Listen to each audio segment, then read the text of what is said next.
इस वीडियो में देखने वाले हैं रिस्पॉन्सिव पेजेस क्या होते हैं। जैसे कि वेब पेजेस जो है वो दो टाइप के रहते हैं, एक रहते हैं आपके नॉन रिस्पॉन्सिव और दूसरे रहते हैं रिस्पॉन्सिव। उसी को बोला जाता है static web pages and dynamic web pages. Static means जिसके ऊपर सिर्फ हम इंफॉर्मेशन रीड कर सकते हैं। जैसे कि फॉर एग्जाम्पल मेरे एक पीपीटी है, मैंने ओपन करते समय एनेबल टू एडिट नहीं किया, एडिट के लिए अनेबल नहीं है। अगर मैं इसके अंदर कुछ भी डेटा लिख लूँ वो डेटा राइट नहीं हो रहा मेरा, मीन्स ओनली स्टैटिक पेजेस। ये क्या है, उसके स्टैटिक है। इसको मैं रिस्पॉन्सिव नहीं बना सकता, इसके अंदर कोई मैं इंसर्ट नहीं कर सकता, इसके ऊपर का टेक्स्ट कोई मैं डिलीट नहीं कर सकता, सिर्फ मैं इसको रीड कर सकता हूँ। मीन्स रीड ओनली जो पेजेस रहते हैं उसे बोला जाता है स्टैटिक पेजेस। और सेकंड पेजेस आते हैं आपके डायनामिक पेजेस।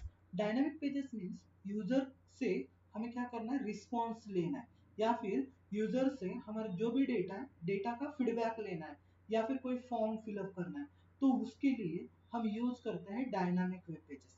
अब ये डायनामिक वेब पेजेस के लिए यूज किया जाता है फॉर्म्स हो गए, या फिर उसका लेआउट करने के लिए हम टेबल्स का, जैसे हमने देख लिया था कि टेबल के अंदर भी हम लेआउट ऐड कर सकते हैं, तो वो हम इस लेक्चर में देखने वाले हैं। तो पहला आता है आपका फॉर्म्स। अभी फॉर्म्स मीन्स क्या होता है, वो फॉर्म मीन्स हमें यूज किया जाता है, जैसे कि हमारा लॉग इन फॉर्म हो गया, कल जैसे हमने बनाया था कि लॉग इन फॉर्म बना लिया, उसके बाद हमारा रजिस्ट्रेशन फॉर्म्स है, या फिर हमारे कोई फीडबैक फॉर्म्स है, या अलग अलग फॉर्म्स है, उसको बनाने के लिए जो टैग्स लगने वाले हैं फॉर्म है। तो फॉर्म के साथ साथ हमें अलग अलग टैग भी लगता है, जैसे कि हमें इनपुट टैग लगता है, इनपुट के अंदर टेक्स्ट बॉक्सेस है, लेबल्स है, रेडियो बटन्स है, चेक बॉक्सेस है, लिस्ट बॉक्सेस है। ये पूरा की पूरा आपका किसके अंदर आता है, तो ये पूरा आपका आता है फॉर्म्स के अंदर। तो वन बाय वन पहले हम उसको डिस्कस कर लेते हैं।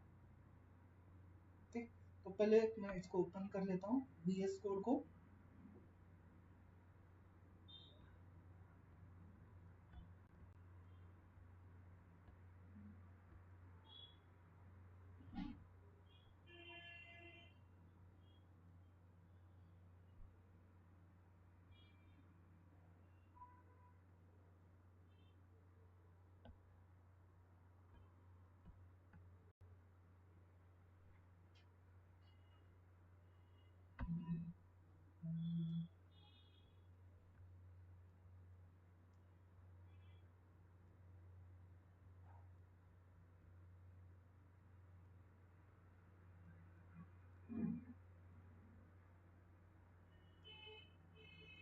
ओके,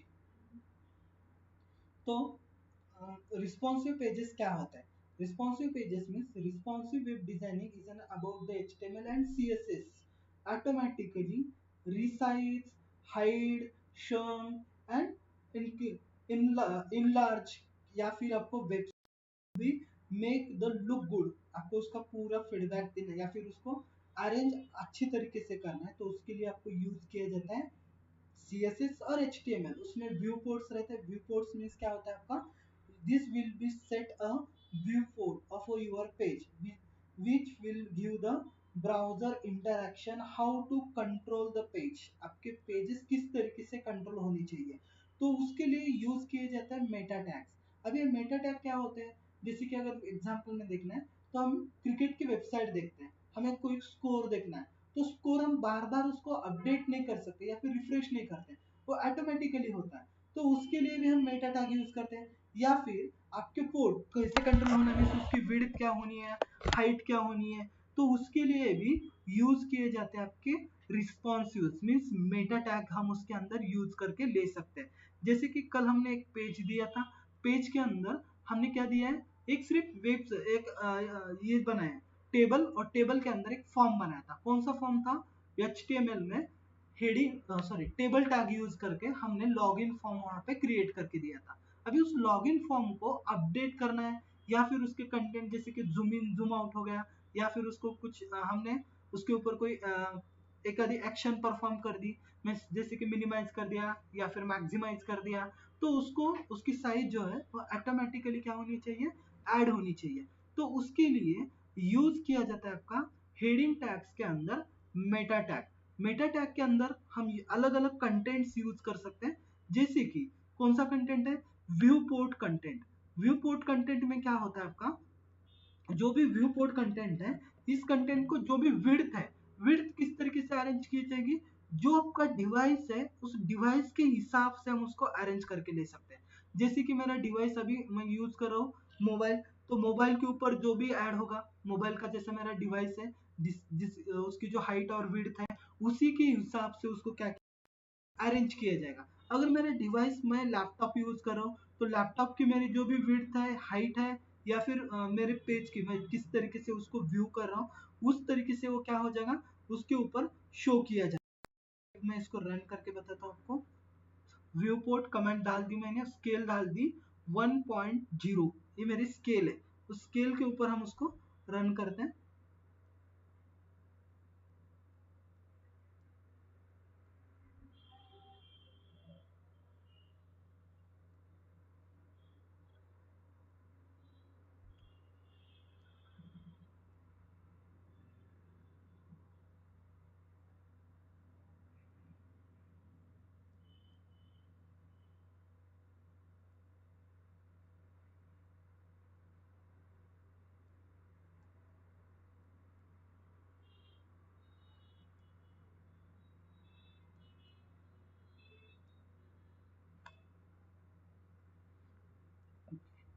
आउटपुट ओपन हो गया, ये मेरा फुल पेज है। अगर मैंने थोड़ा सा साइज कम कर दी, तो भी वो क्या हो रहा है, ऑटोमेटिकली अरेंज हो रहा है। क्यों? क्योंकि मैंने यहाँ पे मेटा टैग में डाल दिया मेटा टैग, उसके बाद नेम कौन सा हम ऐड करें, व्यू पोर्ट ऐड कर रहे हैं, उसके अंदर क्या होना चाहिए, कंटेंट, कौन सा content, width is equal to device width. आपकी डिवाइस जो भी है उस डिवाइस के हिसाब से ऑटोमेटिकली विड्थ जो है वो मैनेज होनी चाहिए। जैसे कि यहाँ पे हो गई अभी, जैसे मैंने इसको मैक्सिमाइज कर दिया, मैक्सिमाइज करने के बाद ऑटोमेटिकली अरेंज हो गई वो डिवाइस के हिसाब से, जैसे मेरा डिवाइस है उसके हिसाब से वो हो जाएगी, अरेंज की जाएगी। रिफ्रेश कर दिया मैंने इसको, जस्ट रिफ्रेश हो गया। जैसे मेरा डिवाइस की विड्थ होगी ऑटोमेटिकली उसके हिसाब से क्या हो जाता है, वो अरेंज हो जाती है। उसको बोला जाता है मेटा टैग। उसके साथ अलग अलग मेटा टैग के और भी कुछ वर्जन है, जिसके अंदर हम अलग अलग यूज कर सकते, जैसे कि मुझे रिफ्रेश करना है या फिर उसकी साइज इंक्रीज करनी है, जैसे कि maximum width priority. Maximum width property क्या होती है आपकी, 100 होती है। जैसे कि image will be scale down if it is has an 2 but never sells up the largest than the original size। आपके उस लार्जर जो भी साइज है उससे लार्ज नहीं हो रही है, तो बाय डिफॉल्ट उसकी साइज क्या होती है, 100। अगर उसको बढ़ाना है तो हम यूज कर सकते हैं मेटा टैग के अंदर आपकी उसकी font size is equal to 10 VM, ये भी हम उसके अंदर यूज कर सकते हैं। अगर मीडिया क्यूरी है, मीडिया यूज करें तो मीडिया क्यूरी के अंदर भी उसकी स्क्रीन की साइज होगी, मैक्सिमम विड्थ आपको जितनी देनी है 800 पिक्सल, तो वो भी हम उसके अंदर ऐड करके दे सकते हैं। these are responsive. उसके बाद आता है आपके फॉर्म्स। अभी फॉर्म के अंदर क्या क्या करना है, तो फॉर्म मीन्स आपको क्या करना है, यूजर से फीडबैक लेना है।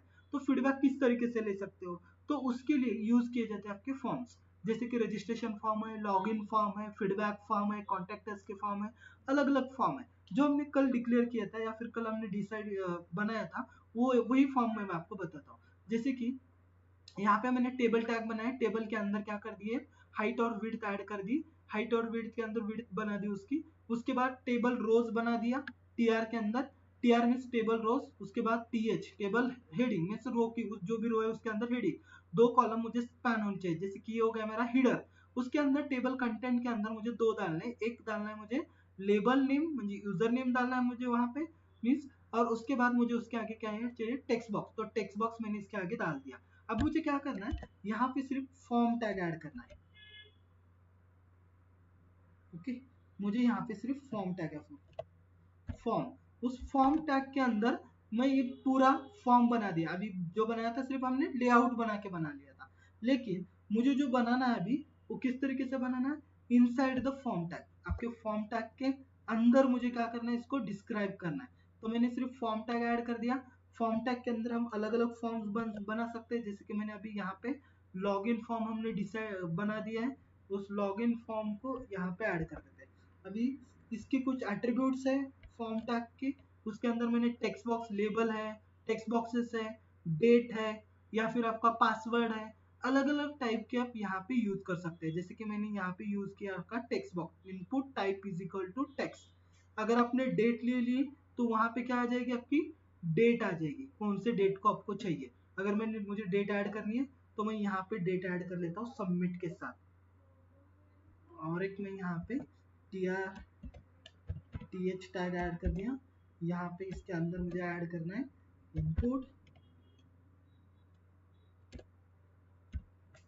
Input type is equal to अभी देखो यहाँ पे आपको क्या आ रहा है, आपका कलर बॉक्स आ रहा है, चेक बॉक्सेस आ रहे हैं, उसके बाद आपका डेट आ रहा है, डेट एंड टाइम चाहिए, डेट एंड टाइम लोकल चाहिए, ईमेल चाहिए, फाइल आपको कोई ब्राउज फाइल करनी है तो फाइल ब्राउज करके ले सकते हो, हिडन करना है, इमेज चाहिए, मंथ चाहिए, नंबर चाहिए, या फिर जो भी आपको चाहिए यहाँ से ले सकते हो। रेडियो बटन है, रेंज है, रीसेट करना है, सर्च बॉक्स चाहिए, सर्च करना है तो search box, submit, text, tel, time, URL, आपको कुछ लिंक वहां पे ऐड करने हैं तो यूआरएल, वीक ऐड करना है तो वीक, वो पूरा आप यहाँ से यूज कर सकते हो। जैसे कि मुझे लोकल टाइम और डेट चाहिए, उतना ही मैंने ले लिया और इसको मैंने क्लोज कर दिया। क्लोज करने के बाद मैं इसको सेव कर लेता हूँ। सेव करने के बाद जैसे मैंने इसको रन कर दिया, यहाँ पे डेट और टाइम आ गया, लोकल आपका डेट और टाइम जो भी है वो आपको यहाँ पे शो किया जाता है, इधर टाइम बॉक्स आ गया। जुलाई मैंने लोकल डाल दिया तो उसकी वजह से यहाँ पे क्या करते हैं, जुलाई 24, आज की डेट 22 आ गई।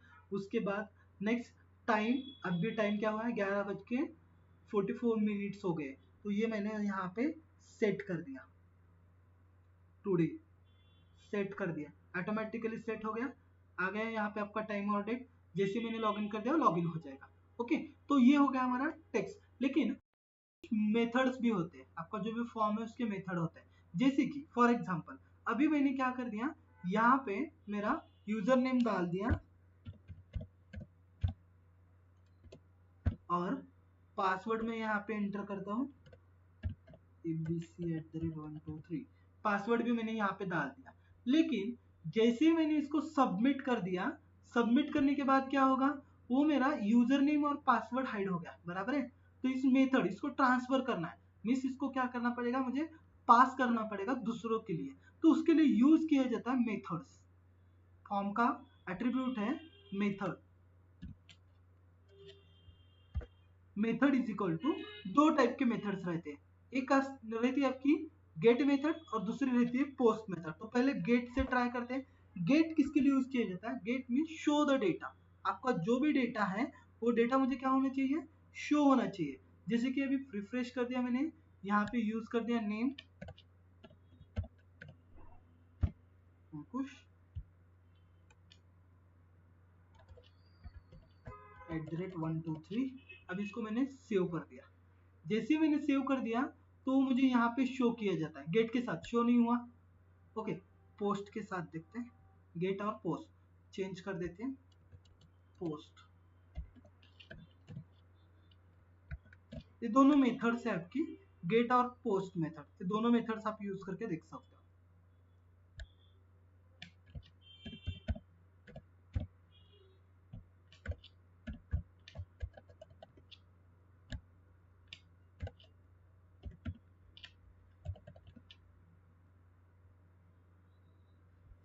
ओके, मेरे लैपटॉप में कुछ तो ब्राउजर सपोर्ट नहीं कर रहा।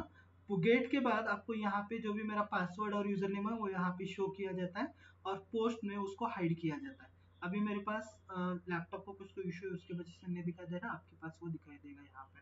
ओके, उसके बाद नेक्स्ट है, जैसे ही मैंने अभी यहाँ पे यूजर नेम और पासवर्ड नहीं डाला तो भी वो क्या हो रहा है, लॉग इन हो रहा है। लेकिन लॉग इन कहाँ पे दिखाई दे रहा है, मुझे एक लिंक वहाँ पे प्रोवाइड करनी है। तो जैसे कि मुझे लिंक यहाँ पे मैं प्रोवाइड करके देता हूँ, एक लिंक मैं कॉपी कर लेता हूँ।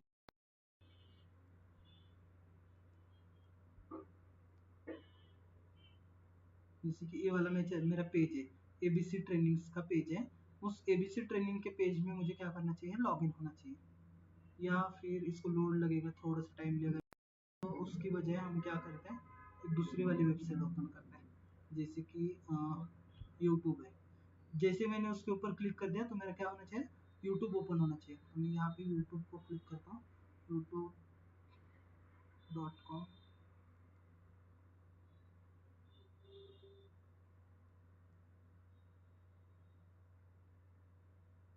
ओके, ये जो यूआरएल है ये यूआरएल मैं कॉपी कर लेता हूँ यहाँ से, और कॉपी करके मेरे पेज के अंदर जाता हूँ। पेज के अंदर है, यहाँ पे सबमिट बटन के अंदर इसको क्या करना है, मुझे एंकर टैग यूज करना है और उसके अंदर मुझे उसको यूज करना है। कहाँ पे सबमिट, तो यहाँ पे मेरा सबमिट है, तो सबमिट के पहले मैं यूज करता हूँ एंकर टैग। ये टैग यूज कर दिया, anchor href hyperlink is equal to, जो भी मैंने अभी लिंक कॉपी किया उसको पेस्ट कर दिया, या उसके बाद उसको बंद कर दिया। उसके बाद इसको कट कर लेते, बटन यूज कर लिया,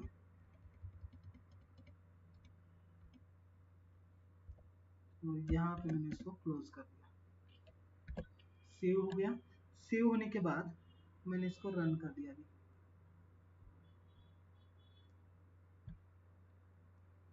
कंटिन्यू, ओके आ गया।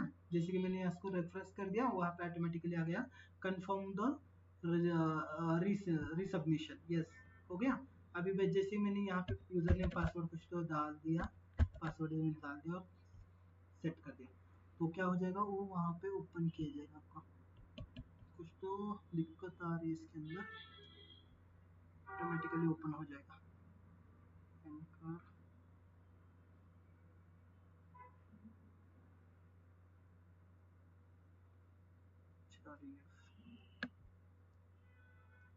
एंकर के अंदर href.com क्लोज कर दिया, सबमिट टाइटल बटन आ गया। उस बटन के ऊपर क्लिक करोगे तो वो क्या हो जाएगा आपको,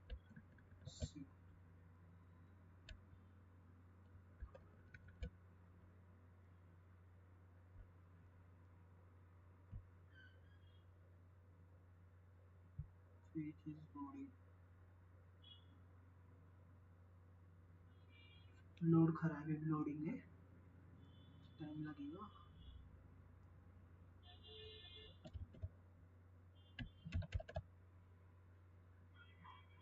डेट, डेटा टाइम ऐड कर देते हैं, टुडे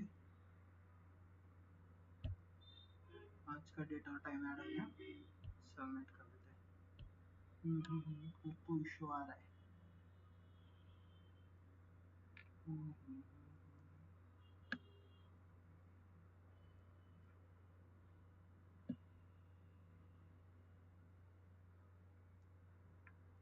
फिर से एक बार इसको क्लोज कर देते हैं।